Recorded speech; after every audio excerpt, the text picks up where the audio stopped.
Ven que estamos tratando los temas de acompañamiento a las parejas de recién casados o a los que tienen el proyecto de noviazgo con el futuro me casaré.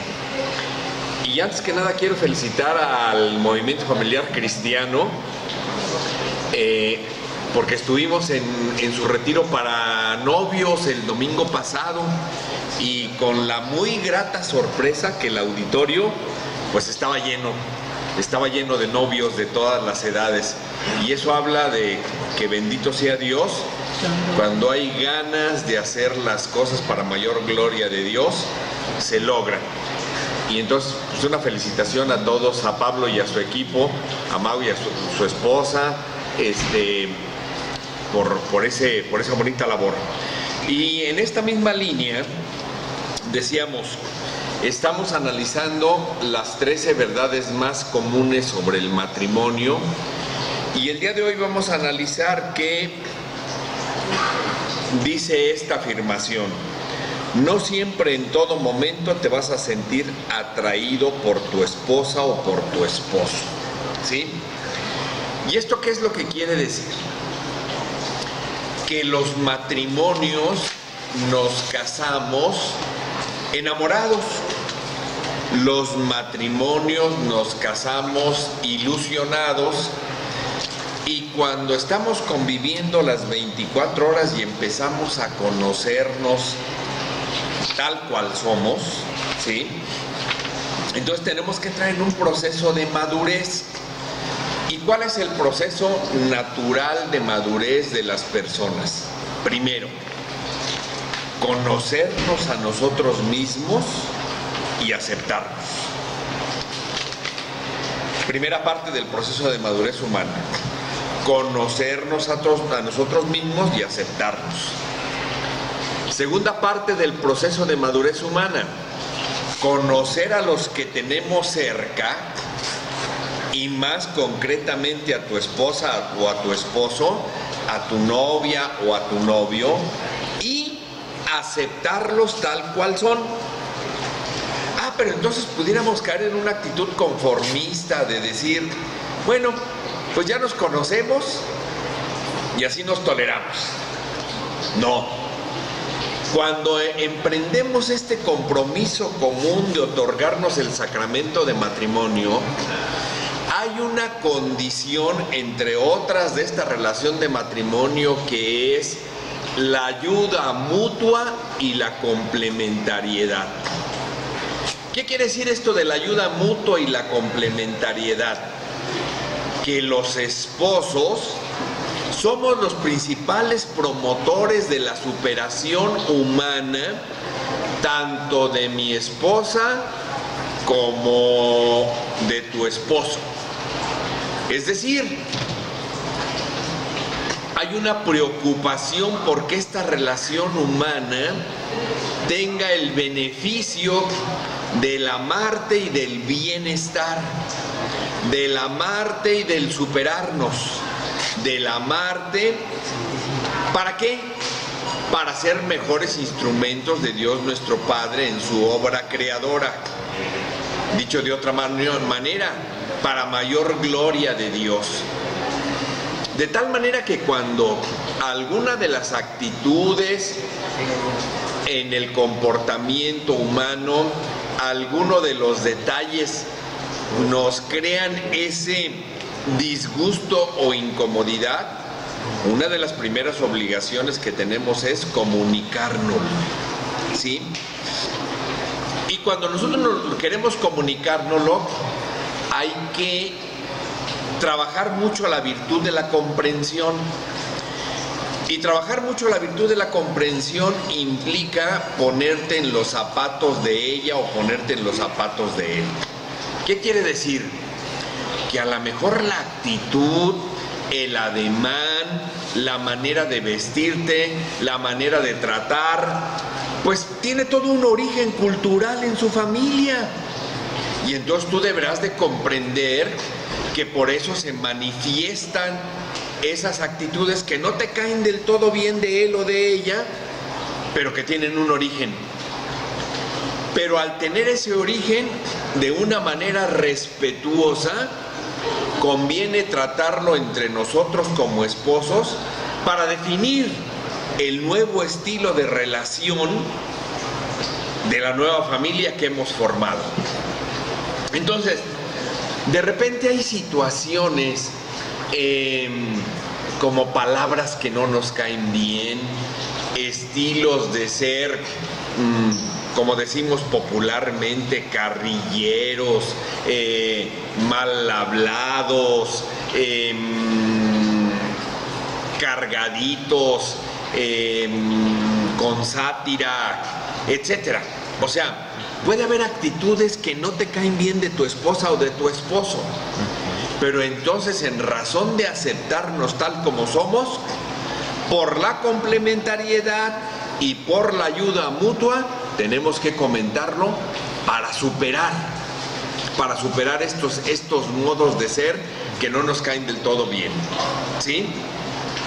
Y entonces, cuando los esposos entendemos que tenemos la obligación de decirnos las cosas de la mejor manera, cuidando los modos, pues el beneficio es siempre se debe de buscar que sea para una mejor relación humana entre esposos, para que este proyecto familia le dé mayor gloria a Dios nuestro Padre. Entonces, cuando estos periodos de desamor se presentan, viene una siguiente posibilidad, que son los periodos de crisis conyugal. Cuando hablamos de periodos de crisis conyugal, quiere decir que hay situaciones que nos llegan a incomodar o que nos llegan a sacar de nuestra rutina ordinaria en el matrimonio, que les tenemos que dar atención. El principal motivo de una crisis es que te haga reflexionar, es que te haga tomar soluciones, es que juntos los dos, con un gran entusiasmo y con una gran identificación, procuren saltar la crisis y mejorar la relación humana. Y entonces, generalmente la crisis mayor que se da en los matrimonios es o una crisis de celos o una crisis de infidelidad, ¿sí? Y entonces aquí queremos comentar lo siguiente.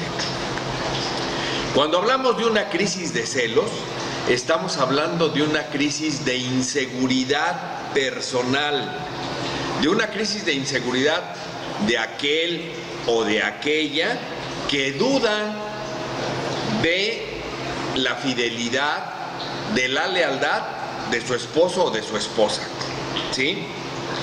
Pero también hablamos de una crisis de esa credibilidad de la esposa o del esposo que mandan señales equivocadas. Entonces, algo que nosotros tenemos que tomar en cuenta ante estas situaciones de crisis es primeramente ponernos ante Dios, pedirle al Espíritu Santo que ilumine nuestro pensamiento y nos permita platicar solamente de ese tema entre esposos o entre novios. Solamente de ese tema, subrayo, porque es muy frecuente en las relaciones de crisis tomar el tema y sacar el bulto de reclamos que tenemos, y entonces se pierde el sentido y la solución. Una sugerencia es que cuando existan estas crisis, le pidamos a Dios nuestro Padre, al Espíritu Santo, que nos ilumine nuestra inteligencia y nos haga, ahora sí que derramar sus dones y nos abra la mente para llegar a un mejor acuerdo. Luego decíamos, hay ocasiones en que hay otras crisis de infidelidad, pero esas crisis de infidelidad muchas veces también son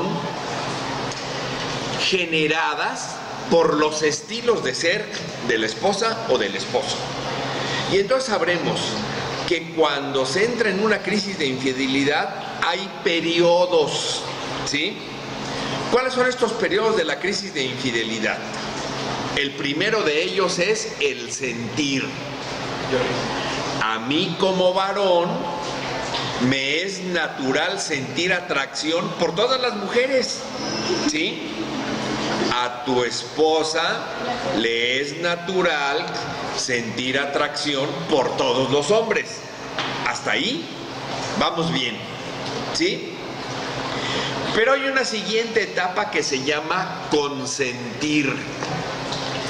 Cuando entonces me llama la atención la vecina o te llama la atención el vecino y consientes, o sea, estás de acuerdo en tu interior en esa atracción, ¿sí?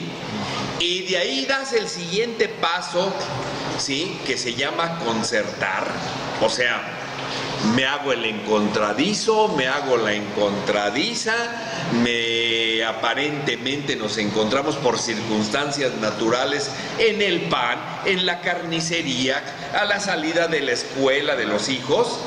Aguas, ahí sí hay que levantar la antena porque eso ya no es natural. La atracción que sentimos hacia el sexo opuesto es natural. Consentirla exclusivamente hacia alguna persona ya es una gran alerta en donde tendremos que hacer acopio de la oración, de la reflexión, de manifestarnos públicamente los esposos el cariño que nos tenemos y manifestar la atracción que sentimos. ¿Qué quiero decir con esto? Que si se llega a sentir esta situación de consentir, pues yo diga públicamente el cariño que tengo por mi esposa, diga públicamente el cariño que tengo por mis hijos y por mi familia, diga públicamente y me manifieste amoroso y cariñoso con mi esposa o con tu esposo en las relaciones de circunstancia que se tengan. Es decir, en los encuentros de padres de familia, en los encuentros de amigos, manifestémonos el cariño que sentimos por mi esposo o por tu esposo, ¿sí? Porque luego, después de concertar, se da un siguiente paso donde la relación ya francamente está deteriorada, que es el conceder. Entonces decíamos, sentir es normal, consentir es normal, pero nosotros tenemos que hacer esa lucha interior de fidelidad, de tratar de desterrar y tratar de impedir los encuentros. Concertar, ya estamos hablando, como dicen, que nos estamos embarrando en el lodo, y ahí debemos de tener cuidado, ¿sí? Y entonces en ese concertar debemos de tener cuidado de buscar los encuentros casuales aparentemente, ¿sí? Y conceder ya es involucrarnos en esa relación peligrosa.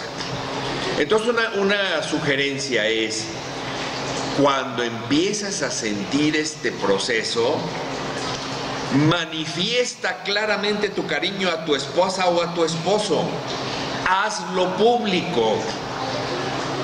Ten la fortaleza de la frecuencia de los sacramentos. Ten la fortaleza de la gran ayuda espiritual que nos da la oración, ¿sí? Y evita estas posibilidades de encuentros, porque se hace realidad el dicho ese que tantas veces va el cántaro al agua que termina por caer. O como decía yo en el retiro para novios, ¿sí? El hombre es fuego, la mujer es topa, llega el diablo y le sopla, ¿sí? Entonces, una manera muy sana, y esta es una sugerencia hasta de salud pública, una manera muy sana es no exponerse a la enfermedad. Una manera muy sana es no exponerse a la situación de pecado. Una manera muy sana es no exponerse a aquellas situaciones que pueden fomentar nuestras debilidades humanas. Es como el alcohólico necio que dice, no, yo lo puedo controlar, no me pasa nada. ¿sí? Y a las primeras gotas que toma, ahí va la caída. Pues la misma situación es en las relaciones humanas. Cuando tú sientas estas crisis, hay que enseñarnos los esposos a platicarlo. Y cuando de repente estas crisis empiecen a hacerse como la bola de nieve y no encuentren un acuerdo, busquen una tercera persona que les pueda ayudar. Eso sí, que no sea familiar de ninguno de los dos. O sea, que no sea el papá, que no sea la mamá, ¿sí? Porque hay muy pocos papás sabios. Y aquí yo me recuerdo, alguna vez una paciente me platicaba y me decía, es que yo no entiendo a mis papás, siempre le dan la razón a él. Y algún día me atreví a preguntarle y le dije, oye papá, ¿por qué siempre le das la razón a él? Y me dice, porque tú eres mi hija y sé que siempre cuento con tu cariño. Si me pongo en contra de él, rompo la posibilidad de comunicarme, rompo la posibilidad de reconvenir las situaciones. Entonces, por eso, cuando delante de los dos me ponen en ese aprieto, yo le doy la razón a él, porque quiero seguir manteniendo el canal de comunicación para tratar de corregir las cosas. Bueno, pues hay muy pocos papás y muy pocas mamás sabios. Entonces, en este caso, la sugerencia es buscar una tercera persona que de una manera ecuánime, que de una manera sensata, que de una manera objetiva, les dé el consejo que les ayude a salir de las crisis matrimoniales. Pero la situación es bien clara. Las crisis son para analizarlas y superarlas, no para sumirse en la depresión y en la derrota. Porque finalmente, si Dios está con nosotros, ¿quién puede estar contra nosotros? ¿Y todo para qué? Para que el mundo crea.